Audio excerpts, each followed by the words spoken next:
Azure Files. The benefit is, of course, users can access these files no matter where they are. The drawback is if a user does not have internet access, they can't access their files.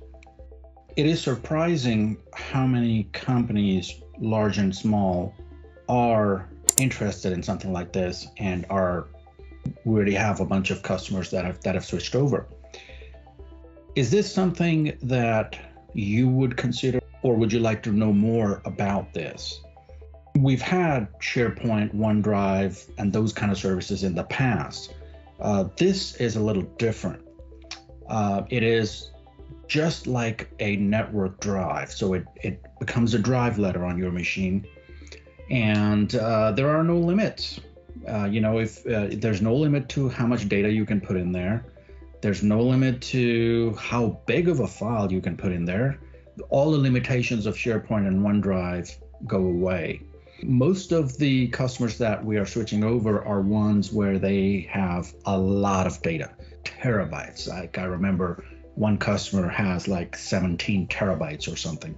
So a lot of data is what compels customers to move to something like this. And of course, they're tired of always upgrading their servers. Every few years, you got to upgrade them, and maintenance and all of that. They want to get rid of all that.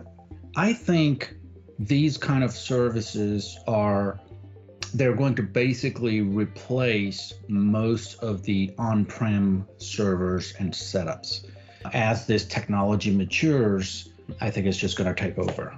Companies that have a lot of data where they cannot make use of OneDrive or SharePoint are going to go to something like this, Azure Files. We are one of the very few MSPs who do this internally ourselves.